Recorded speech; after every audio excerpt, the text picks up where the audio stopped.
Well, hello, Kathy.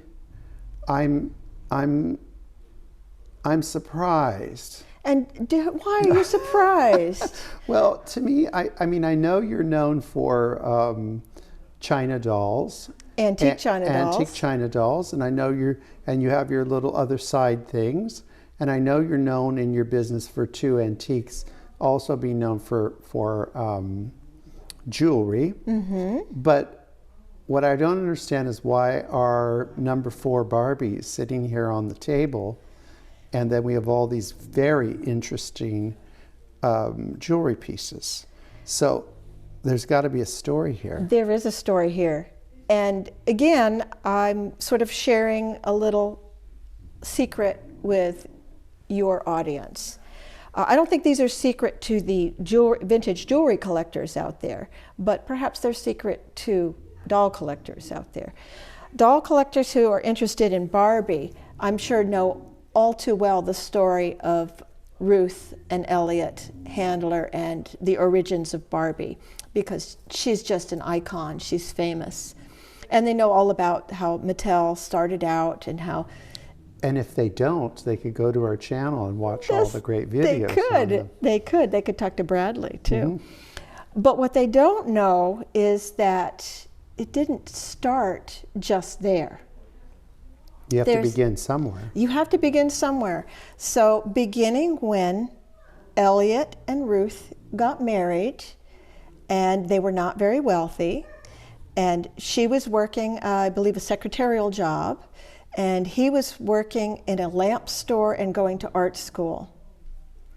And in the art school, they were given a project to work with this new material called lucite and to create something interesting out of this new material, design something. So what years are we talking about now? Well, lucite was first invented in the late 1930s. So now we're talking about probably around 1939, 1940 or thereabouts. So Elliot was just a phenomenal artist and designing genius, and he took this material and he started making little household wares out of it, and people liked them, so his wife Ruth was helping him to market these things and sell them. You know, they needed to make a little money, so that was working well for them. And then one of the things he made was a brooch that was to hold a flower on your lapel, and it was in the shape of a hand. It was out of clear lucite. It was very an avant-garde version of the old Victorian style hand holding a flower on a lapel. Yeah, brought up to date. Exactly. Mm-hmm. And this was on display somewhere, and it happened that a jeweler saw this and was so taken with the design that he hunted down Elliot and found him and proposed a partnership. And this jeweler's name was Zachary Zemby. So Elliot and Zachary combined their names, and they created a new company called Elzak to make jewelry out of lucite in combination with other materials. This was 1941 by now. Now, you have to think about what was going on in the world. 1941, 1942, we're talking the beginning of, for us in the United States, of World War II. And what happened in World War II when it came to supplies is that there was a lot of rationing of metals and other things that went into normal jewelry production. But they were working in plastic, wood, and ceramics for the most part. So they fell into a niche. They were at the right time. Yes. Right place, right time. Yes. So they had the ability, they had the artistic design, and they started building up all this phenomenal, intriguing, cute, whimsical jewelry pieces. And I think that when I look at this table full of all these goodies, it's so of the time. Very much it's so. It's so fashionable for, you know, the love of brooches, because I think, isn't that everything that we're seeing right now? They're all brooches. These are all brooches, and for the most part, I mean, there are earrings in one box, but yes, these are all brooches. Now, I have to admit, fashion for jewelry at that time was about brooches. And the nice thing about these, they're large, but because they were plastic, they were lightweight as well. And during World War II, I'm sure people had some economic hardships. These were economically, lower priced. So how did, okay, they started it in the garage, which is a great American They did. story. So how did the company do? They did incredibly well. They did. They started out making this in not a shared garage with their next door neighbor, and as the company grew, the building wasn't fitting their needs. Their neighbor was unhappy with them, so they bought another building, which is actually still in existence. It was an old Chinese laundry building, and they moved into that and expanded into that, and then it expanded beyond that to the point where they had offices in multiple places across the country, including 2 in Canada, and it became a $1 million business. And that's when $1 million was really. It was really $1 million. Yeah. Yes. So they were going gangbusters. They had contracts with Sears and also other higher end places as well, and they had showrooms on Fifth Avenue in New York City, in LA, and other cities as well.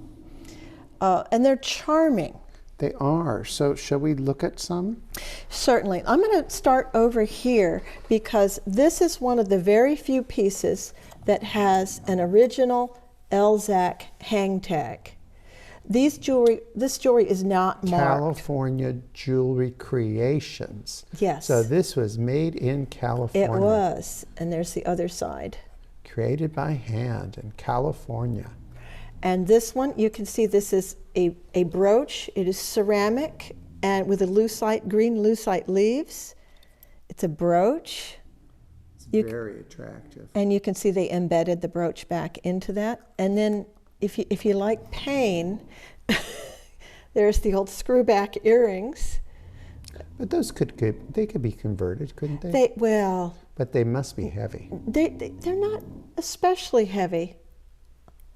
Now, and these were ceramic. These are not porcelain, so they do break rather easily, the ceramic parts. But that's an amazing condition. Well, I don't think this one has ever been worn or taken out of the box or used. I've kept it like this because I've never found a hang tag before. Yeah. No, I think that's just sensational. So as you see, the others do not have hang tags. Some of these have been identified in various jewelry books. This line here is often referred to by collectors as victims of fashion. Oh, can you hold it up kind of so that they can get the victim part? So it's the hat that causes the... This one is a little bit more sedate than a lot of the victims of fashion. They often have these really wildly outrageous headgear and other embellishments. Darling concept of... And then they had thematic ones. This is from part of their Western series. This is your bighorn bull here. And we can see they've incorporated the lucite horns. There's even, this is real fur hide of some sort and wood. I think that's cowhide. I think it probably is. And I think these ears, I think, are a little leather also. And so clearly a bull. It's got yes. Take the bull by the horn. Yep. No, that's great. Hoping for a bull market. And so it looks like if we turn it around, that the pin is just a very basic. Very basic. Yeah, minimal amount of. But very functional. Now these became I think these three are all kind of this, especially these two, these centerpieces are the same mold, but you can see they did different things with the lucite around them. And colored. And colored. And this one also is a little different in the face, but it's related. And here we're kind of at the era of the blackamoor it was craze. Ethnic representations became popular. And you can see the pin backs. The way they embedded it in the lucite, which Wonderful. Is typical for them. And this one in blue and actually the green too, they both look like characters out of were they? What were the evil ones that were always giving them a problem? Do you remember them? They were kind of gray heads. Oh, I don't know. And a Trekkie. Well, Trekkie, if you're watching this. This one does remind me of Star Trek. Yeah. But mostly for me, it's because of the shape Yeah. of this shape. But the face too. This face too. That's a nice chunk of lucite. The lucite, they did not stint on the use of lucite. All of this lucite is handled very well. So did they cut it, or do you know, or did they mold it? I think both. They definitely heated and molded some of it. I mean, look at this one. This one is, I think, from what they called their Black Magic series. Well, and it's fabulous. And you can see this is molded as well, heated and formed. I mean, I think it's almost depicting a character that could be an alien from another planet. Or it could be a very stylized, like an African mask. Yeah, but again, the lucite is beautiful. It really is. They were very skilled at manipulating that material. And this one is also a known book piece of theirs. Again, it looks like a character out of Star Trek. It doesn't. That crazy hair. Now, the figural ones of animals and the musical instrument, we get into an area that's a little bit grayer because they never marked their pieces and there are no hang tags. I'm sure that there probably were imitators. So some of them possibly might be by another company, but I think these are probably all by Elzak. This one I'm pretty sure is. This one would wonderful. This would go in with the Western series. Mm-hmm. And you kind of start to see some, similarities between this and the techniques that they used, and these little small eyes. Because look at the size of the horse's eyes. Look at this dog and the size of the eye. I mean, they didn't really get the concept that they could make the eyes a little bigger. I know. So how did we get from this jewelry to the most successful doll that was ever made? So somewhere around close to the mid-1940s, the three gentlemen who were managing the company was Elliot, Zachary, and Harold Matson, which those three gentlemen were the main people who were running the company. But they felt they needed some additional financial investment or advisors. So they brought these two other gentlemen on board. And it turned out to be a bad business decision because those two gentlemen wanted to continue churning out the same thing, the same products. And Elliot wanted to go into toys. He wanted to branch out in another direction. And they ended up having a disagreement, and Elliot and Zachary and Harold Matson all left the company in 1945, and Elzak carried on for only maybe another 2 years before they frittered away. But in 1945, those of you that know Barbie's history, you may know that that's the year that Harold Matson and Elliot Handler joined their names to form a company named Mattel, from their names. So where does Barbie's mother come into the picture? Because she's Ruth, what about Ruth? What about her? Ruth was it because she was a woman of her time? What? She was very much, I think, the business brains behind Elliot's work. He was the artist, and she was. And it's usually the other way around. I know. Isn't it? I think she was more the practical person, and she would say, "We need to do this. We need to go in that direction." From the standpoint of the jewelry company, she is not so much a historical part of it, but I suspect that in reality she was very much a part of it. Yeah, because she was a woman and she would know that these would look fabulous on she was the Adrian suits or she was the one that directed them to do the figural pieces with faces, for sure. That was one of her suggestions. But when they finally left and formed Mattel. That was the beginning of Mattel. Zachary Zemby didn't go along with them. He went off, unfortunately for him, in his own direction. And a little sad side story here. Zachary he died relatively young, in his 50s. And apparently when he passed away, stored in his garage, there were box upon box upon box of leftover Elzak jewelry. And his family cleared everything out and put it on the curb for the trash pickup. Well, someone out there, go digging. Go digging. Hopefully, by the time it made it to the facility, it got checked out. I mean, if you went to our dump here, which is a fascinating thing, nothing goes into the trash can without them trying to figure out to pull out lots and lots of stuff. Well, it might have been pre-recycled. Yes, sentiment. That's true. That's true. But that's the story of Elzak jewelry, which became the famed company of Mattel. And another thing that's very interesting, Kathy, is someone was on their shoulder, because soon after World War II, we have the baby boom with all this consumerism and the fabulous 50s. That's right. So going into toys was brilliant. Yes, it was brilliant.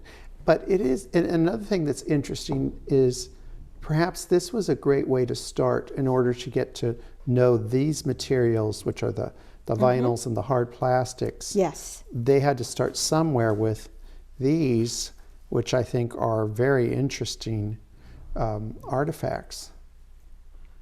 So, I mean, I think a doll collector, these could be part of a collection of... Absolutely. Just like having some buttons that Kestner made would be very exciting. If we could identify them. If we could. And I think that these, again, are something that for doll collectors can go under the radar if you go to your estate sales, your yard sales, flea markets, antique centers. Even antique centers. The jewelry collectors, vintage jewelry collectors do know, but now you too know. And is this a hot part of stylistically of what people are collecting today?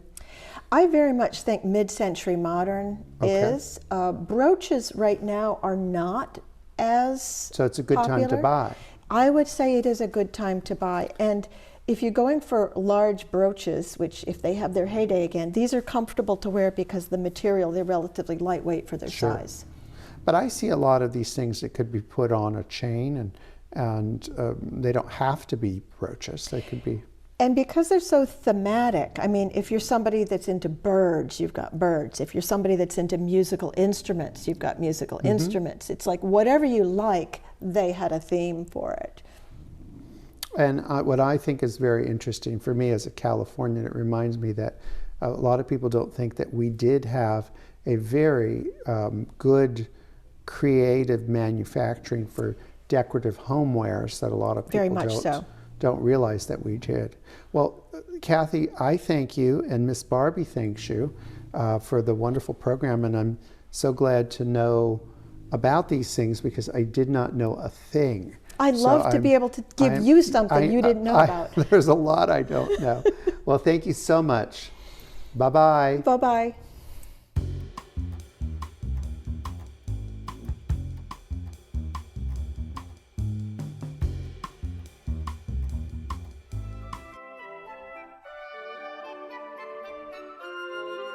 Remember to like, subscribe, and hit that notification button.